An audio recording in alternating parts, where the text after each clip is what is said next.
Thank you, Tom. So the name of my talk today is Geography and the Economic Imagination of Development. And to begin this talk, I want to speak briefly about why our awareness of geography is important, right? And it's important not only because we don't want to get lost in places, we want to be where we are, we want to know where we are, we need to orient ourselves and measure time and space, but because we need to, because through the knowledge of geography the knowledge that we have, we know other places, we imagine them, name them, and desire them. And this particular practice of naming is very, very important for our imagination, right? We're often told that by knowing places, and seeing the world, we have more opportunities and we're able to expand our knowledge. But that's the mainstream way of looking at things, right? The way that we look at things, through the way that we look at things, we can also change things. And this is what geographers do, critical geographers at least, right? We question the ways that we see things. And so what we do is that we change the ways of seeing things. And like that, we propose that we can change the geographies that we have learned, inherited, and sometimes help to create and unknowingly maintain. Because we learn a lot about what the world is through the knowledge of other people at school, families. And so I want you to look at these pictures. So look at them. Oh, maybe we need the lights. Yeah. And I want you to think about what comes to mind. Is this urban? Is this rural? Who do you imagine lives here? Are these lands for housing or agriculture? What comes to your mind when you see these pictures? This is one. Right, here we have mountains. You see poles, roads, houses. So make some mental notes about what you see. And then this picture. This banner here says private property, do not trespass. So as I said, take notes or make some mental notes of what you see. In general, this talk is about reflecting, again, on the ways in which we see and imagine places and landscape and how ideas of economic progress shape our notions of the global. And the aim is to become critical and reclaiming our ability to create new geographies of the global. Through the lens of geography, to be critical means to think beyond the cataloging of the world as a menu of resources and the hierarchies between the developed and the underdeveloped, and what is a center and a periphery. Are you guys familiar with these concepts, a center and a periphery? Some? Okay, I see some heads moving. All right. And it also means to challenge the predatory eyes of investment, profit, and opportunity that see elsewhere as empty, underdiscovered, underdeveloped, and instead be in solidarity with people's daily lives, struggles, and also to see landscapes beyond their aesthetics, but instead as a result of the work of people and power struggles.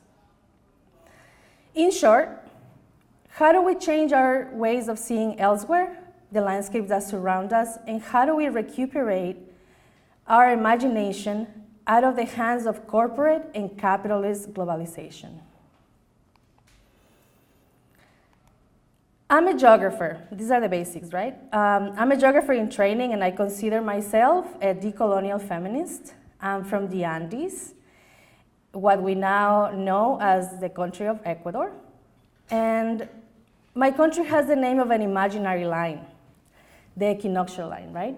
Which is the line that crosses in the middle, which is not in this map. But I've been told that I'm from the middle of the world. But the middle of the world, in the world that is round, is in many places because it's a line that goes across the globe. So it's a really interesting way of seeing where I'm from. But being from Ecuador has given me some credibility because in the United States and other global north countries, for many people, it seems that going to the Galapagos Islands that are part of Ecuador is a coming of age. I have never gone. It is very expensive. And I don't want to mess with one of the most fragile environments of the world that is already suffering from the impact of tourism. Galapagos is where Charles Darwin did all the research about the evolutionary theory, right? And it's been a really, it's a place that is very contested for scientists, and it's suffering a lot from the development of traveling technology because people from all over the world can now go and see turtles that have lived for hundreds and hundreds of years, and this is a really risky situation for this environment. My talk is not a tourism or retirement advertisement for Ecuador. It's the opposite. So please do not go and tell your parents to retire in Ecuador. You will understand why I say this at the end of this talk. So one of the most familiar images that geographers create are maps, which are also the language of geography, and we're looking at one. And in a traditional sense, these have been used to catalog and account resources, for example, through geology, soil, and rocks. So geography is the science of, I was supposed to show you this image before. This is from where I'm from. This is actually like 15 minutes away from my grandmother's house. And everyone goes here, and they have a lot of science experiments. Has anyone been in Ecuador from this room? One person, two people, all right. Okay, so but geography is a science of colonial legacy. Since its first developments in the 15th century, which is the map that we're looking at, it was used to measure the surface of the earth, mostly for purposes of European expansion, exploration, and colonialism. Many of these measurements were inexact and based on the imagination of a few white men. We already know the infamous colonial expeditions of Cristobal Colón. These are some of the navigation routes that he created and the team that he had created. And we know the story, right? Colón received money from the monarchy of Spain and sailed off to bring resources from where? From unknown territories. And the measurements of the surface of the earth that produced these first maps were key to the colonial context and the expansion of European colonial projects that will fuel their dominance over commercial exchanges, the creation of international markets for raw materials that will fuel the growth of capitalism. Fast forwarding through many centuries of technological development, we see the languages of geography advanced and made available for use through GIS and GPS technologies, which are technologies that have been widely used by the US military and governments before they were made everyday life corporate technology products. So here we see all the data that takes to create a map that just lands in our phone, right? We see all the data about nature, vegetation, all the environments that exist, buildings, and data layers. And we are aware of how many centuries of technology took us to get here, right? And the development of these was funded through military funding from a lot of the most powerful countries in the world. And that's how we have access to this information. But many scholars who believe that science and knowledge should be for the benefit of humanity and not profit to enrich the rich and give more power to the powerful have made interventions about the ways in which we know, learn, and create our global geographies. And I'm mentioning this because when we are talking about geographical knowledge, we're talking about power. And how we do this, how do we do this critique, right? As critical geographers, as radical geographers, we denounce the colonial character of classical geography and how other social sciences, like anthropology, were created to study those faraway, unknown places that Europe supposedly discovered. So in the modern and contemporary discussions, versions of those discussions, we critique that colonial legacy, and we put at the center questions about nature. What is nature? Who invented nature? How is nature gendered? What and for who is nature conservated, right? What is conservation? What areas of the world are able to be under regimes of conservation? For example, the Galapagos Islands. How is development achieved and by who and what that means? Who owns the means of production in our society and who are the exploited? How does uneven development function? And with questions as such, thinkers, activists, social scientists, artists, philosophers break the colonial legacy of our knowledge and question the place that certain countries or regions of the world have in our own mental map of the world. And I put here in this image some of the books that we read. These are some of the classics that we read, right? We learn about the role of women in geography because men were not the only ones that were traveling with grants from the aristocracy. Women were also doing it. And you know, this is probably also the beginnings of traveling writing, right? Traveling writing and geography are very, very connected. And cartography is also one of the most fascinating fields of geography that gets a lot of praise, and people really want to learn how to make maps. So GIS and GPS are some of the most taken courses in universities in the United States. And also, you know, as I was saying, revealing the cultures of exploration and empire that the knowledge of geography supported and that we don't want to continue reproducing, right?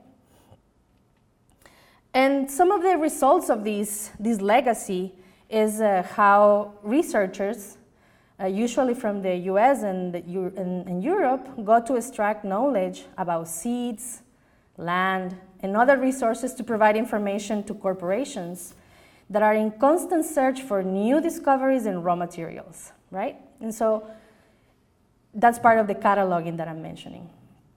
Another contemporary colonial practice of geography is also present in schools.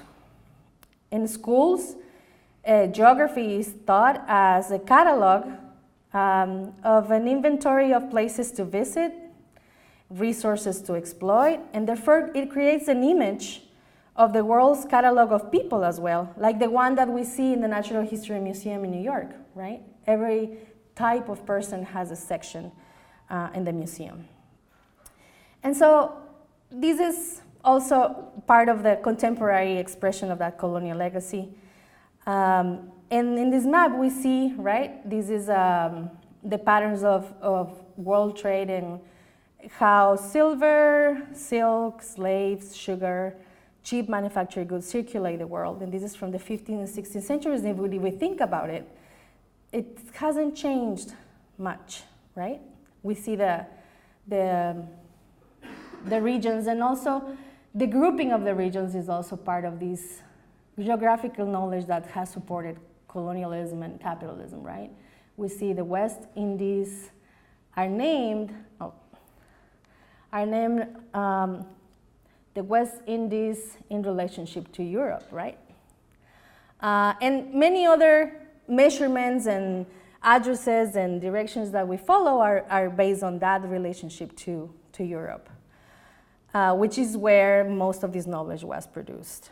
And as I said, this is, you know, the mentality of capitalism, the system that we are taught, and that's how geography is mostly learned in middle school or in other schools in the United States and also other countries as well.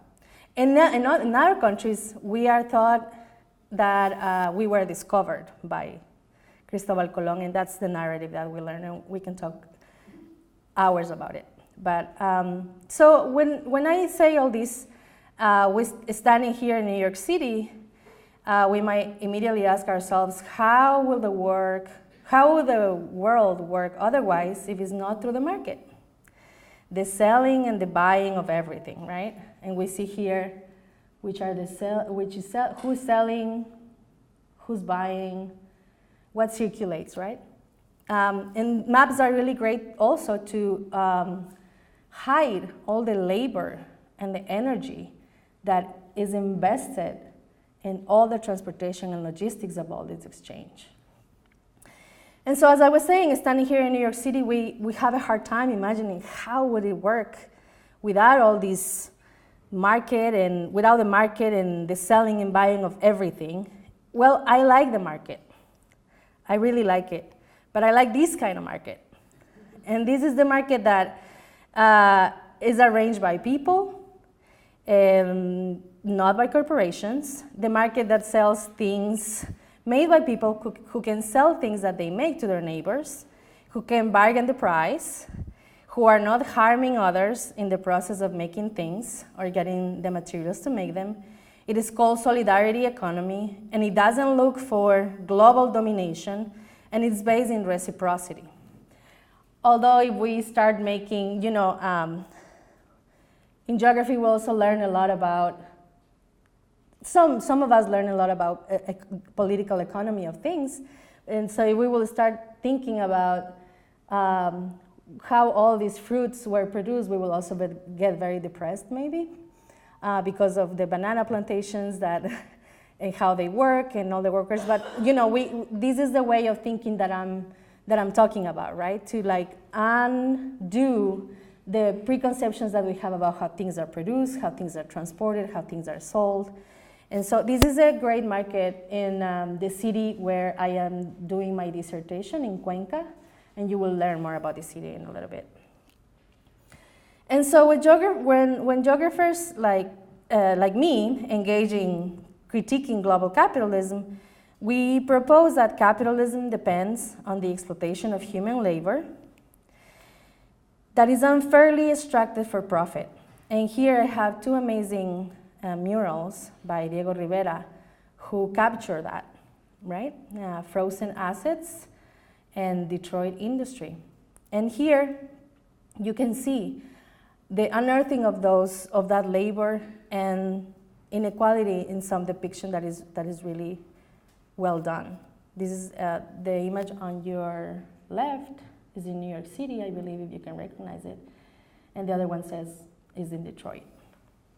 So we propose that these exploitation of human labor that is extracted unjustly and unfairly and unjustly compensated is possible because it requires particular kinds of landscapes, right? Which is a particular kind of built environment and spaces that accommodate the expansion of capital and make possible certain kinds of social relations. And I'm going to explain this concept because it's a little jargony. But authors like David Harvey, Mona Domosh, Don Mitchell, Ruthie Gilmore are the ones that talk about capitalism in this sense, and they are geographers that do a lot of work within this framework. And social relations is a term that encompasses the ways that society relates, how we interact with each other, online, in real life, in virtual space, the ways that relationships between bosses and employees occur, the ways that teachers and students are set to work, the ways that institutions and the government function, and the ways that resources and money are allocated, distributed, and spent. It means also the ways that people are punished, receive help, services, and how people are seen as villains or criminals. Therefore, all of these relationships are part of landscapes. And critical geographers propose that we see landscapes as socially produced and in constant transformation. And that means that they are shaped by the struggles of power over space, nature, resources, and labor. I'm giving you a lot of information and a lot of concepts, but we're gonna see a little bit more of these in my study cases later. But let's think about these murals and what do we see as landscapes here, right? So we see the built environment, but we also see co-ops, we see the city, and the perspective also reflects a particular way of a landscape that it's dominating, overseeing, and it has a higher hierarchy in the buildings. So as artists, you guys engage a lot with the idea of landscapes, right? It's a really important concept in our history, And how landscapes have been depicted, studied, photographed is a big element of what you guys study in in visual studies. And so I brought you very specific paintings of mountains in Ecuador, who are for me also very important testimonies of extractivism, and I'll explain why. So you see El Cotopaxi, which is a mountain in Ecuador, painted by Church from the Hudson River School. This is that. And Alexander von Humboldt that painted El Chimborazo, which is another very impressive mountain. And so both of these paintings have circulated a lot throughout history as moments that are very important in the history of Ecuador and in the world. Church from the Hudson River School became an iconic figure of American landscape painting thanks to this painting. And this is one of them. And this is another one that he painted right before the Civil War in the US exploded. And he made up these palm trees. These palm trees do not exist in this area of the world. And this was part of, his imagination to recreate a landscape that he wanted to promote for travelers, scientists, as the tropics. The Andes are not the tropics, we're the highlands. But, this is part of what I study as how the imagination about landscapes is created, is solidified, and how image and visuals contribute to this imagination, right? Let's see, what else do I have here? And so here I have two other paintings that are from Humboldt when he was in his expeditions in Ecuador. These are in Colombia, which is now known as Colombia.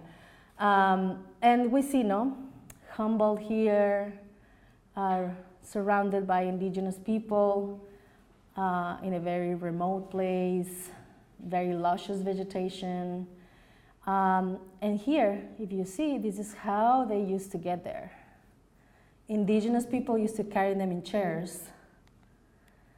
And the more and more that we read archives about these expeditions, we discover a lot of the labor that takes to be for Europeans at that time to be able to be in this landscape, right? We also see some torture happening here.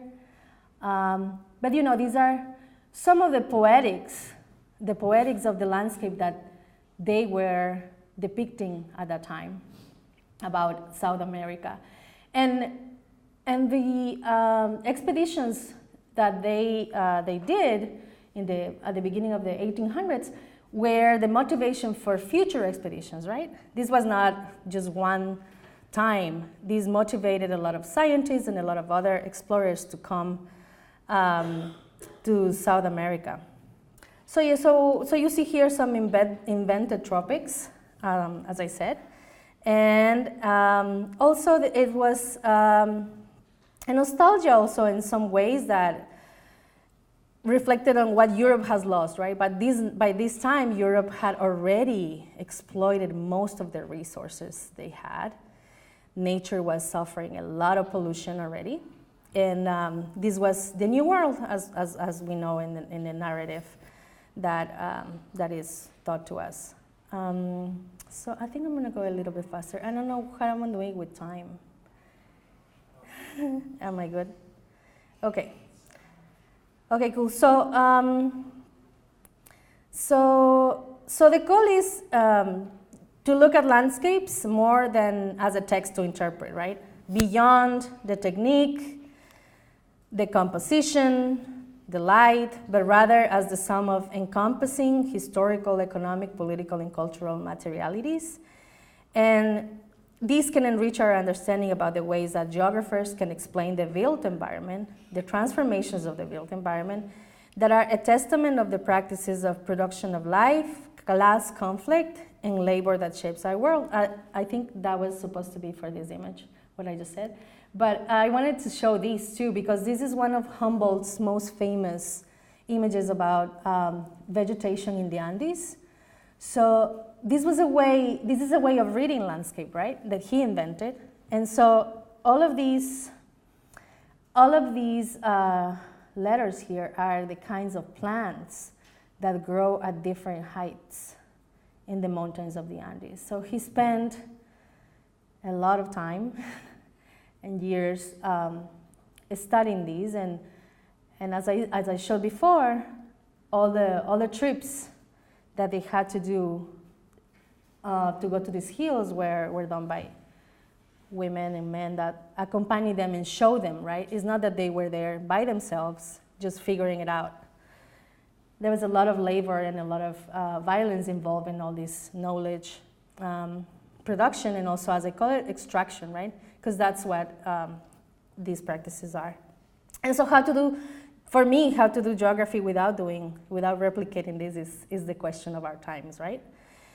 And so the importance of having these questions and how do we depict people from other places as subjects of charity, salvation, and unable to achieve development are the questions that I'm asking while I do my work, and how these questions can be transferred to other sciences through other work, like you guys as artists, so that we can not maintain the colonial views of distant places and people when we do our work, right?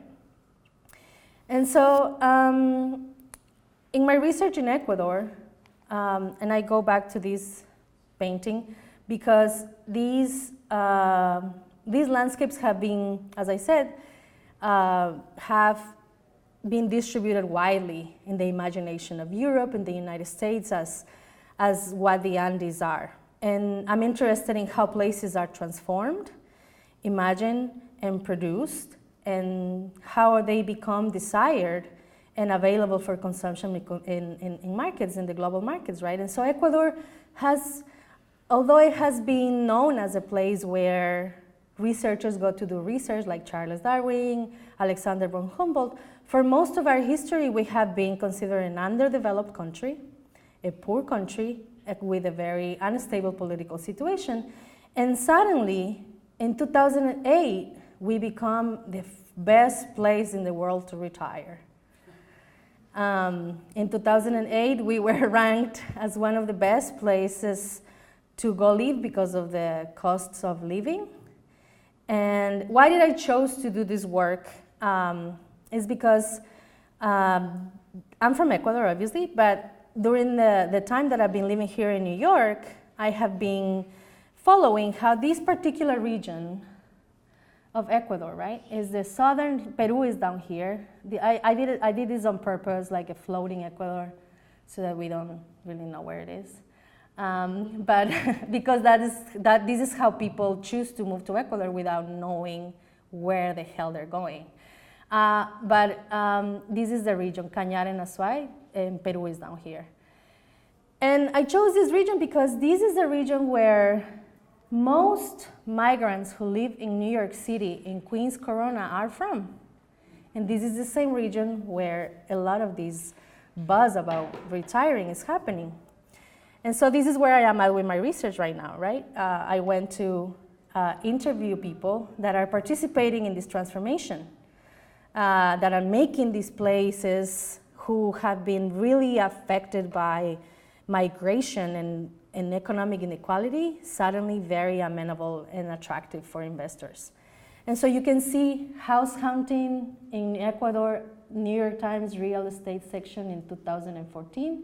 This mansion is $1.75 million. And you wonder, what are they going to do with this mansion? Do you see the surroundings? Nothing. There is no one around. I mean, it's not empty. I don't want to be a colonial.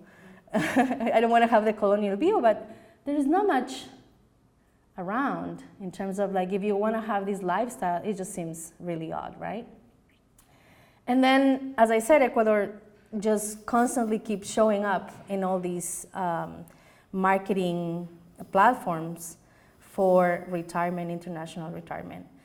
And I have found that in my research, I have found that archaic previous visual representations and images about Ecuador have been reshaped by the real estate markets and continue to reproduce colonial imaginaries of invented tropics and other attributes that are tailored for the consumption of people from the United States with a nostalgia about the past that fuels the transformation of cities and towns to accommodate their lifestyle that global markets are dedicated to promote.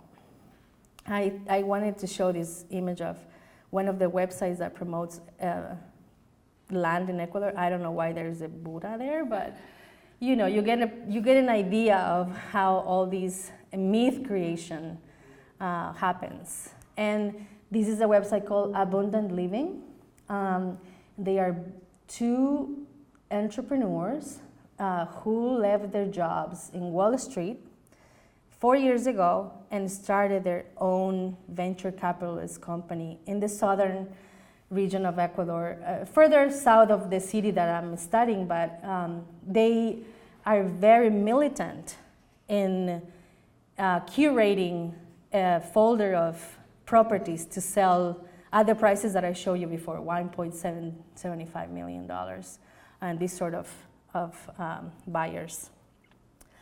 And so, as I have said, this is part of the colonial imagination and how the depiction of mountains are as these monuments of indigenous people, which is what Humboldt used to say. Humboldt used to say, mountains are the monuments of indigenous people. And so these have, as I said, a sort of a translation into a contemporary market, right? And so this city that I'm studying is named Cuenca.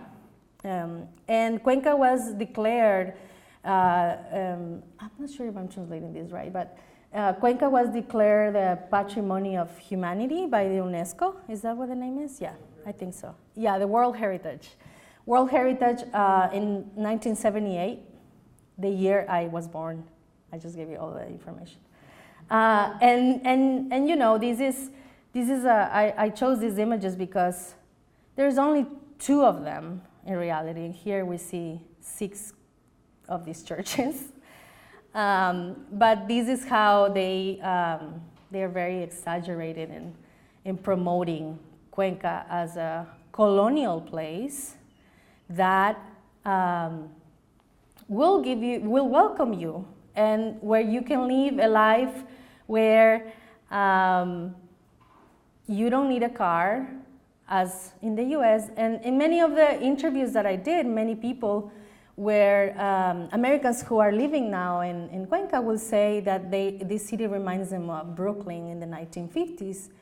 And so I asked them, and what is that you like about Brooklyn the most in the 1950s? And they say, well, that you can still go and get meat at the butcher. And I was like, but there's also still slavery, sort of, or racism in a very really public way in the United States. But they believe that this is what reminds them of, right? Brooklyn in the 1950s, where you can, and it's interesting because in the 1950s in Brooklyn, from what I read, it says that you could still know where to get your food, you will know where the products come from. It was a more, you can say, close to a rural life compared to what other parts of New York City were, right? It was a very different pace of life, and that's what they like about this city. This city has about 400,000 people, and yeah, so I give you some beautiful landscapes. Do not go tell your parents to retire here. But we're gonna go back to the pictures that I showed you at the beginning, right? So this is what I have. I took this picture in one trip to, this is a very this is a very exclusive area where you have to put your fingerprint to be able to enter into this sort of gated community. But the one that I want to talk more about is, yeah. So if someone can tell me what you guys see here, I would like to hear something from the audience. So the questions I asked were, Do you think this is rural? This is urban? How do you think this looks? Rural? Okay.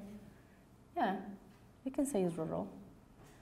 It looks like there's a city kind of in the background.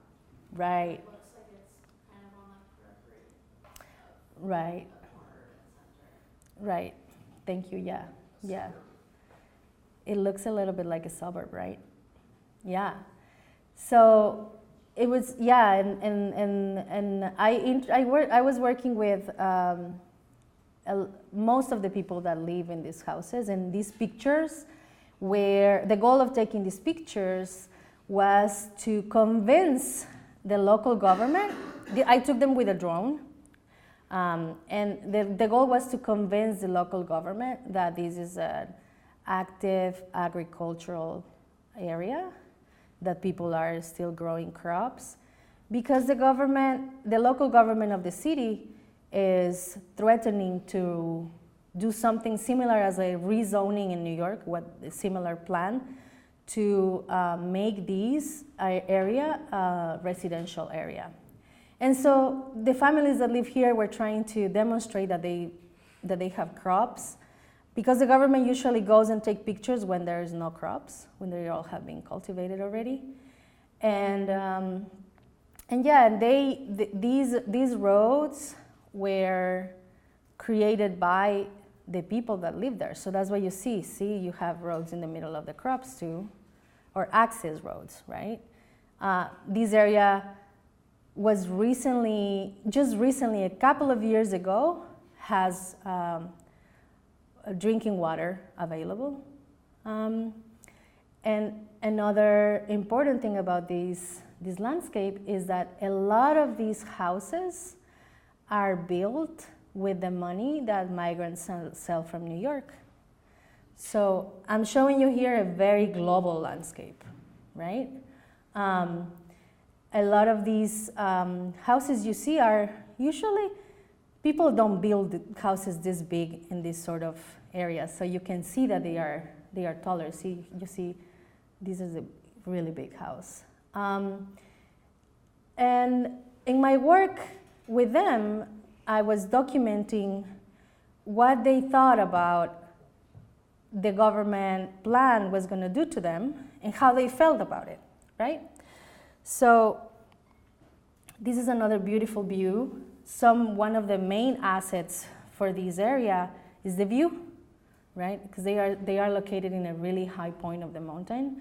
And as you can see, there are cows here, there's cattle. These are barley, I believe, and there's corn.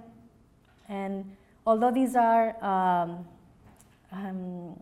not native trees, the people here have been taking care of this forest for a long, long time, right? And also, if you see how the landscape is, this is if you want to build something here, you will have to do a lot of leveling work, right? Because it's very irregular, and it's a really high part of the mountain. So whatever project of development happens here will completely transform this, right? So I documented how it is right now, like as of 2018. But also another important part of this, important history of this landscape is that these people have been fighting urban development for 40 years. These are people that first fought back against an airport. Second, they fought back against the industrial park. And now they are fighting back housing, just luxury housing or just not affordable housing. And but now, and all of these 3 times that they identified as like important moments of their landscape is because of investors seeing the potential of this area, right? And so, let me see. And so this is the people that I was working with. And as I said, I don't think I said this yet, but this area is 25 minutes away from downtown. So from where the churches are. It's only 25 minutes from this part of the city. And how I have been trying to trace, the different mentalities between the people that I'm working with in these landscapes with the people that are trying to rent and sell everything around is by, calling a lot of these ads for renting and selling. That has been some of my work. And for example, this one, it says, it's a full furnished suite for rent, only foreigners.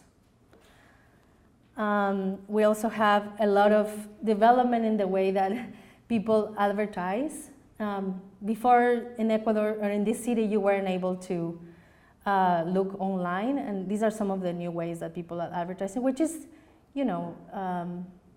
I don't know if you guys will go there and call every single phone number. It's a really interesting way of doing advertisement for renting and selling things. And it's really unclear who do they plan to rent so many apartments still in the city. This city has not been a place where people rent a lot. It's only recently that people are trying to rent rooms. Most of the people that rent rooms are students that go to the public university there. And so the beginning of this new trend in the region for housing and foreigners coming to live has really changed the landscape of the city with all these advertisements, right? And another important thing of this is that that women are very active in this fight. Most of them are mothers of immigrants. In this group, a lot of them are mothers of immigrants in New York City who continue to support them. So we can say, that some of the, as I said, the labor of immigrants in New York has developed these landscapes as we see it, right? It's part of that. And one of the things that really made me, doesn't surprise me, but makes me very upset is how the city uses the images of indigenous and peasant women to promote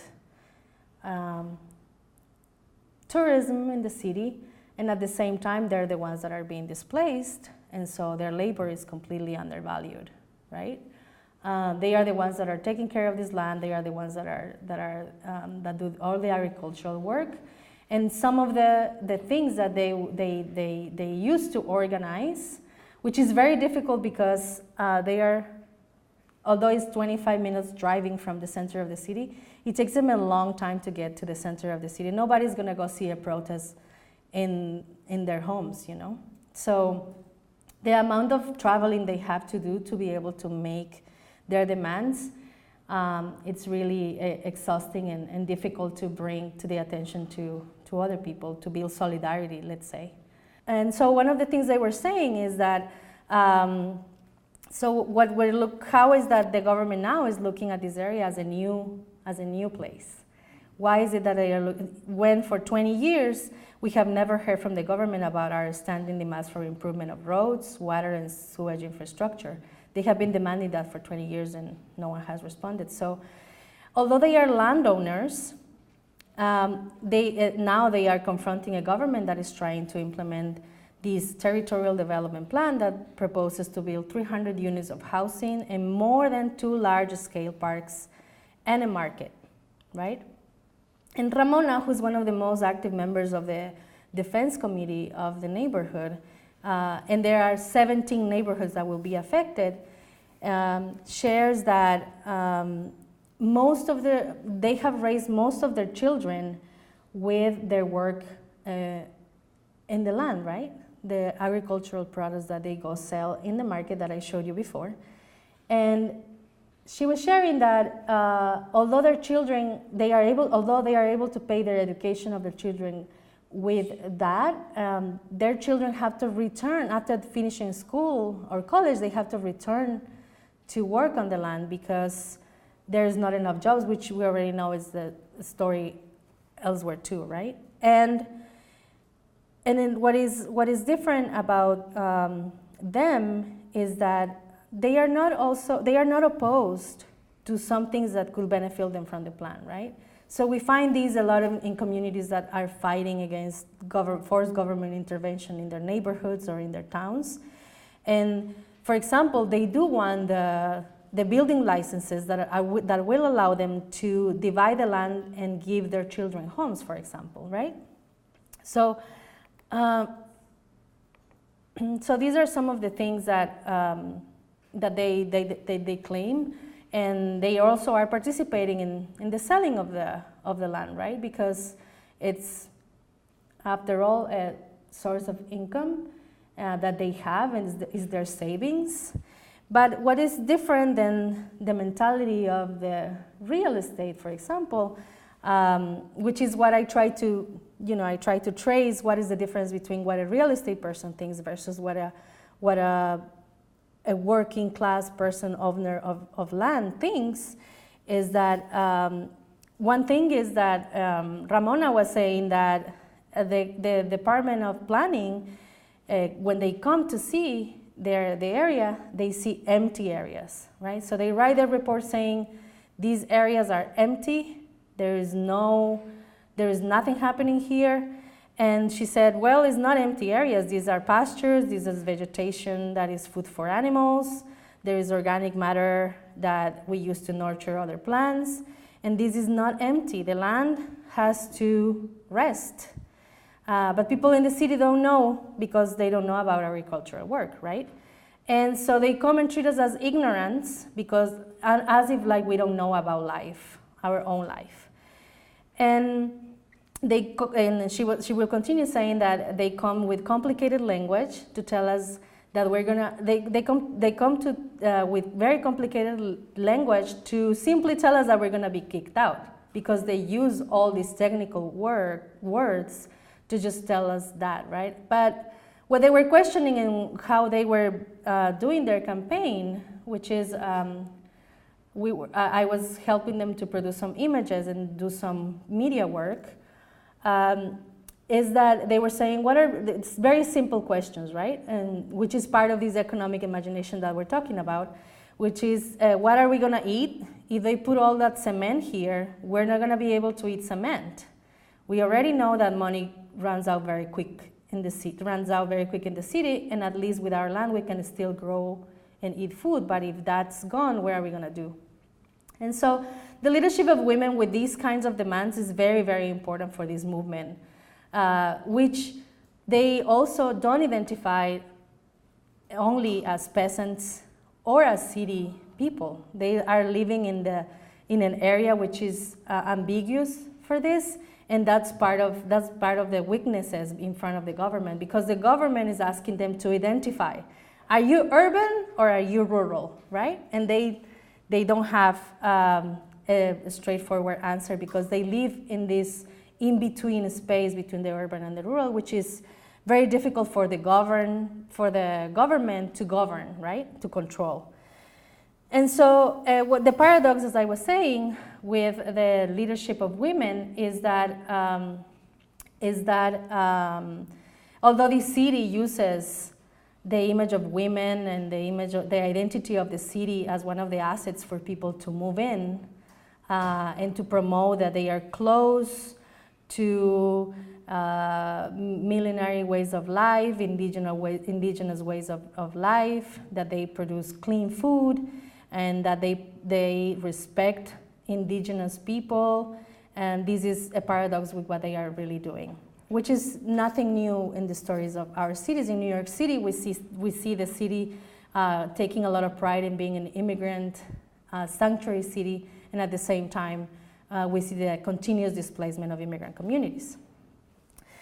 Does the manufactured image of a city that is supposed to be connected with its feminist side, agriculture and rural past, is an offense to the reality of these women who are fighting displacement. And this event here is a really important event that happens every change of season, and everybody brings food and they eat on the fields. And this time they invited this politician who happily joined them and committed, and she was committed to stopped the plan, but 3 months after, she backed up and stopped responding to phone calls, but which also we know already how it works, right? But in general, why I'm telling you these stories is that we could have a very different readings of all these landscapes, right? I could choose to talk about the vegetation and the beauty, but also how these landscapes are the result and the constant labor of people that live in them, and how can we apply this view and this analysis and this critique to the things that we do in our work. And another, these are also more pictures of, so you can see more or less how this place looks like. And an interesting sign that this guy created says, this land is our property. We are the patrimony, or which would be related to how they are. The city is cultural heritage site, and they are defending their land because of the reasons too, because they recognize that being part of the world's cultural heritage is them, is not only the place, right? And also, this is nothing new, but this is nothing new in terms of how we are used to seeing the performance of poor people and indigenous people and peasant people fighting for their land. It seems like sometimes it becomes, this recurrent story that we already know what's going to happen. And so I'm really interested in not reproducing that and telling stories that call the attention for that, right? I think they will win because they have been organizing for so long and they have been successful before. But it's really a really hard fight.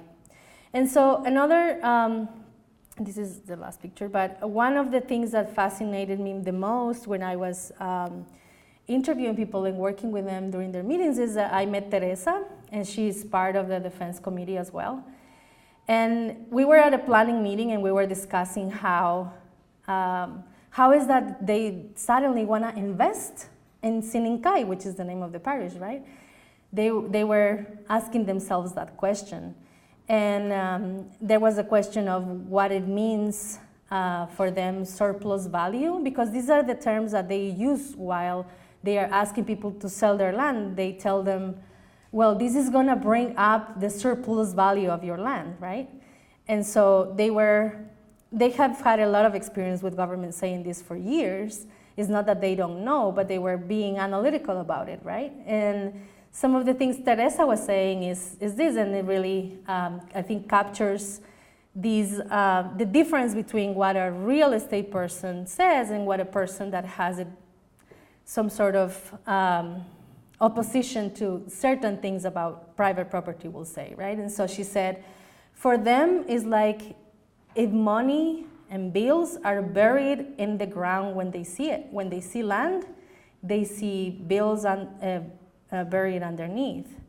For us, it's different. We have to work and grow things in the land and wait for it to produce it. We have to do hard physical labor to cultivate it and then go to the market to get the money. And it's from that labor that we get the money to pay for the bus card. And what is left for us is very little. But we make it work and we pay the expenses of our children to get an education that we have to pay out of what we get from our land. And by showing these testimonies, I just wanted to zoom in into a snapshot of how the influx of global capitalist development works, and the desire to transform Sinincay in an urban residential area connects to a global trend of development, right? A trend that reinforces the uneven character of development and how it touches most places, but it transforms landscapes differently. So as I was saying, this is a very global landscape as well, right? So what these landscapes that I have shown you today are landscapes in dispute, and I wanted to show how Sinincay is, as I said, a global landscape, and how it's connected to the city that, as Cuenca, that has a lot of visibility as well in the global market, right? But the benefits of that land unevenly in different places of the city. And why is that? Why does that happen? It's also issues of race, right? Indigenous people in Ecuador are still very marginalized. And although these people in these areas do not identify as indigenous people, it's part of the heritage of racial discrimination, the fact that people don't identify as often as indigenous people, right? But so what I have showed you leaves me, and hope that it leaves you with questions about our views about the benefit of the global, and how places and landscapes that are apparently empty are the fruit of labor of several generations of people, and whose labor is valued and whose landscapes are valued. And I hope that we conclude with this, that reading landscapes and writing about landscapes and painting landscapes or doing art about landscapes, however you want to understand landscapes, and relationship to nature, space, and justice can contribute to struggles for social, environmental, and economic justice. And the struggles of power over the production of these landscapes and the labor that produced them is at the center of what geographers do. So maybe as artists you can start reading some geography and considering geographers as your colleagues as well. And how academics, artists, and other workers of knowledge can avoid reproducing tropes about cultural superiority, and how do we avoid reproducing tropes about geographies of civilization and development without ignoring issues of poverty, environmental racism, and inequality. And yeah, so and how people are working for their lives and how we can be in solidarity with them. Thank you. So if these people sell their land, I understand the value of them people organizing, but if they sell the land, don't they lose their effectiveness as organizers? Definitely. Because you said some of the people were selling their land. Some of the people are definitely open to sell. I mean, what the government is doing in terms of expropriation is definitely bringing the prices a lot lower than what they should be, but so that's one of the reasons why they would not sell it, but they are considering selling it because they are tired of 40 years of fighting this. They are getting a little tired about it, but definitely not all of them. So I just posed that as a part of the case, because it's always someone who has that question, about if you sell, what would happen to the rest? And they're holding together, staying together for a while, but they have been doing this for a while, but definitely some of the people are starting to become the real estate sellers to gather more land and to sell in bigger portions. But I think that's just part of the pressure, Yeah. Responding to the pressure, I guess. And could you explain that surplus value? Because you guessed we understood it. Right, so surplus value is the value that is the added value that the market gives to land, for example. Specifically to land, the market price of land has no control. So it can easily be that today your land, and it has happened in Ecuador, for example, that the square meter price, let's say, was $300 8 years ago, and now is $900 per square meter.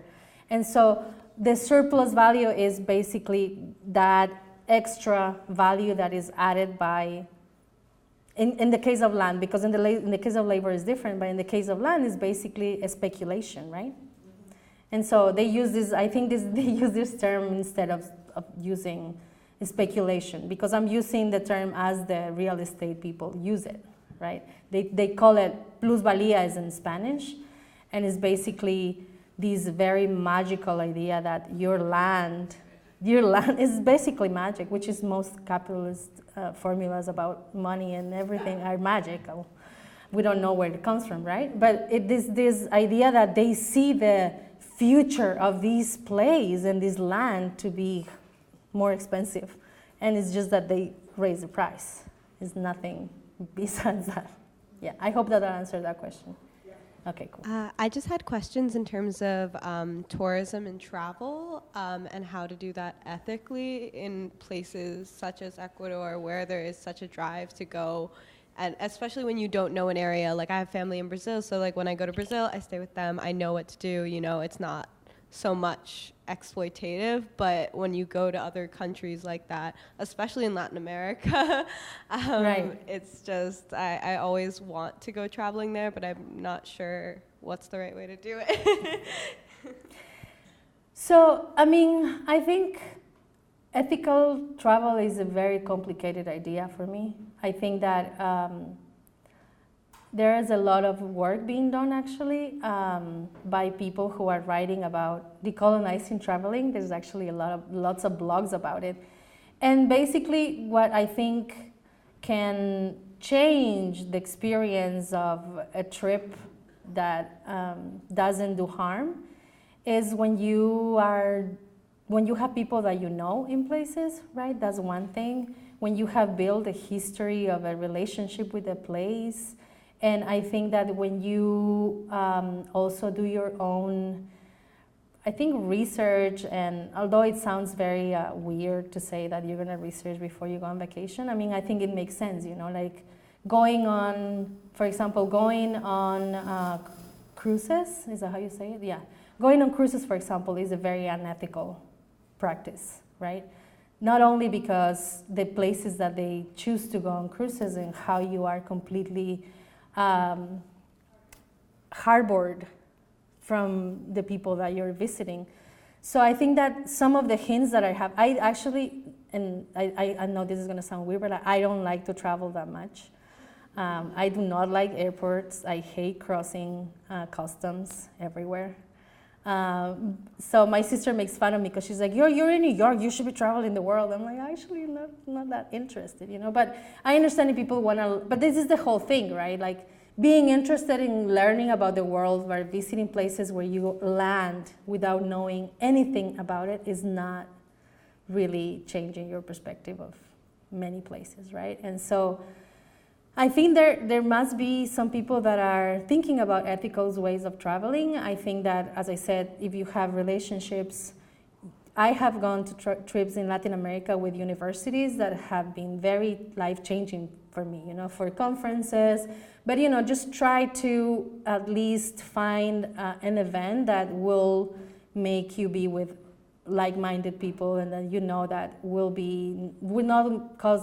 be causing harm or just enriching corporations. And in Ecuador, indeed, there is a lot of community tourism. There is a lot of ecological tourism, but I haven't done it. I haven't done it much, but I know that there is a community control tourism industry. But you know, it takes a lot more effort to be able to do that. It's like you will be uncomfortable in many places, and you will be put in situations where you have to probably stand back as a traveler and just learn from other people and not be the person that is having pleasure during your entire trip. So I think that those are the hints that I have, but I'm not sure. But to learn about what people are doing, there's definitely the decolonizing traveling blogs and decolonizing traveling writing, which is also a white-dominated field. And I know that people are writing a lot about that, a lot of novels that talk about traveling writing as a colonial practice that we should be paying attention to. Yeah. I just wanted to add something to that in light of your talk about tourism. I mean, I'm a tourist too at times, of course, but it makes me realize, given what you say, that tourism is a form of globalization and a form of capitalism, because tourism encourages us to be consumers. Right. and remain strangers. Really, you can always pretend, I got to know the people. I had a waiter somewhere in the cafe or something like that. But tourism is a way of visiting without being polluted by the place or tainted by the place. It's a form of consumption that doesn't alter you in any way. And that's what makes it look so pleasurable to us, that we can go, I mean, as you were showing the vistas from Humboldt and others, that was and Church, that was a form of consumption and a kind of harbinger of global tourism later on. So Right. I think, I mean, people, of course, have written about the difference between travel and tourism, and it's Right. very hard to sort out, but tourism is just Yeah, consumption. another version. Yeah. I'm afraid. Yeah, and coming from Ecuador, as I said, as you know, you mentioned it, like Ecuador is our national economy depends a big deal out of tourism, you know. And I think that growing up in Ecuador, I like learned a lot about my country through tourism that would stay with me because of couch surfing. And I was really, really young when this happened, and it was really triggering, and it bothered me a lot. So I stopped doing couch surfing forever. I never did it again. Yeah, it's a very, important part of the economy in Ecuador. Yeah, as most Central American, South American countries, and yeah. But the pollution it creates is really big and long term, I think. From your research, what would you say is driving the redevelopment of land? Because in general, that's often very speculative, and it has to be financially driven. So it's especially interesting to see that happen in Ecuador in particular, given that it has a currency board. Is there a relationship? Definitely. I mean, yeah, the dollarization. So we have dollars as currency since 2001. And I think that is definitely a factor. But the trend of this sort of development, what happened in 2008, which was, you know, the global economic crisis. So the dollar also lost a little bit of value. So I think it transferred people from investing in other places to places where they could get more of with their dollars. Because at that time the prices were still not at international levels. Now I think my experience this year in Ecuador is that food is almost as expensive as in New York. So in fact, many of these real estate magazines and all that have stopped promoting Ecuador as an affordable place. They have moved on to Bolivia and other places in Latin America, including Colombia, which is, you know, recently starting to become a tourist destination, and now it's also one of the desired retirement destinations, where retirees are now going from Ecuador to Colombia in search of these places. But yeah, I think dollarization is a way, but it's also really interesting. During my research, what I found is that, you know, social media has had a huge, huge impact in this, the creation of communities of expats that literally go because they met somebody on Facebook that is living in Ecuador. I interviewed about 30 people, and about 20 were that case. And just to think about, like, why countries or even states in the United States like Florida and elsewhere, why are retirees so attractive? They're sort of, from the capitalist point of view, they're kind of the perfect inhabitant to have, because they don't need a job. And they just consume. They rent property, they buy goods and services, and so on. So if you're looking to bring wealth into an area, and that means also bringing people, but the people don't need to extract any or participate in any labor there, the retiree is the perfect candidate for that. And also what is interesting about I don't want to use these jargony words, but the scale of this, it's that it's very, it's not like a large scale of investment, you know. It's basically there was a boom of investment in buying properties, but now it has shifted from buying property to renting more. So now it's more Airbnb type of thing. And I think it's interesting because it shows that also the character of capitalism has become a little bit more as like a retail scale. It's almost like one person goes and starts its own venture capitalist by himself or herself, and then there are like 10 people that believe them, and then they start this community of investment.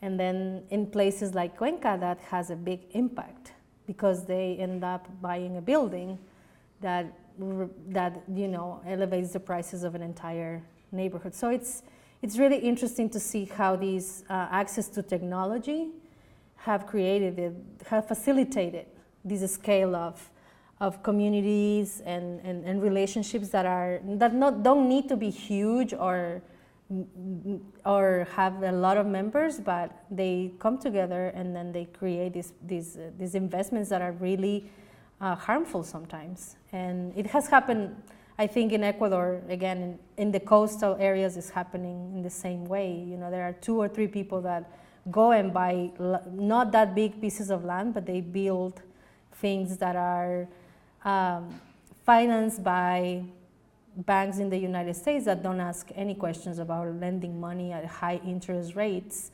and it's just a way of making quick, fast money, which is, we know the formula of Wall Street is that. So with the pictures I showed about abundant living, these are the types of financiers that are moving to Ecuador, which are a resemblance of colonialists in a way, I don't know if that answers your question. Yeah. Yes, that was really helpful. Second question I have is, does Ecuador or does the city or the region have any good policy for genuine economic development? Because it's very clear that countries that depend on agriculture and tourism never become wealthy, and countries that depend on real estate investment simply go through booms and busts. Right. But none of the three ever make the population better over the long term. So I hope I understood your question. I couldn't hear you the last part, but I think one of the things that has been changing also in the past decade in Ecuador is that we went from being a raw material export country to become, which is also part of raw material exporting, but we became an oil export country more than before because oil was nationalized during the last government. And we definitely have seen a shift towards mining and towards extractivism in a way that we haven't experienced before as a country. So in the past 15 years, that has been the main investment of the state for the economy, for planning the economy for the future, let's say. So I would say, yes, we are right now in a moment where the country is calling for international investment as the main solution for economic wealth through investing in mining, for example. So we are definitely not going to be in a better situation if that continues to be the model, right? Because it continues to be extractivism, it continues to be oil-based, and even with the transition of the energy transition that is being talked about in the United States right now, where are all the minerals to build solar panels going to come from? Where are the minerals going to come from? Ecuador, Bolivia, and Mexico. So we have a lot of work to do about our economic model, and recognizing that, yeah, Ecuador sustainable economies right now is based on agriculture. The government needs to invest a lot more in smaller scale agricultural economies and household economies rather than supporting all these larger investments. And we have a really hard time convincing socialist governments to do that, But I think that because there are these kinds of movements that I'm showing locally and at a local scale, we see a lot of organizing around land and indigenous rights towards land. I think I have a lot of hope about that, because that's the only way that we're going to be able to stop the entry of larger mining projects. And in fact, it's really good that you asked this question, because another thing I didn't read in these landscapes is that most of the mountains that I showed you are already signed off to Canadian and Chinese mining companies. And it's another paradox of this region that, continues to promote itself as like natural paradise. And then 10 minutes away, we just had one of the largest uprisings against the biggest Chinese company that is actually planning on doing mountain top removal mining, which is the most polluting kind of. There is no responsible mining, but this is one of the worst kinds. So that's another reading. There is another layer that I didn't tell you because it would be more depressing, but yeah. I don't know if that answered your question, yeah. But I do have a lot of faith in local movements that are fighting for land rights and environmental justice, because I think that that's the most sophisticated thinking that we can create right now and support right now.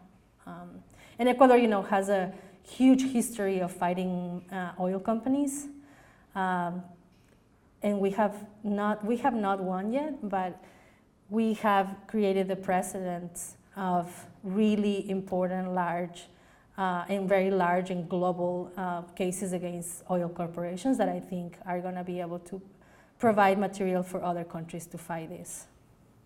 So yeah. I think this might be a good place to end, because it seems like there's a nice balance now between how depressing all of this is and there's some hope about it. But Yeah. please join me in thanking Maria Garcia. And yeah, thank you guys. And also a shout out to students to organize too, because one of the stronger movements in this city is the students. The students are a driving force against and for environmental justice and against mining and all that. So yeah, shout out to students organizing.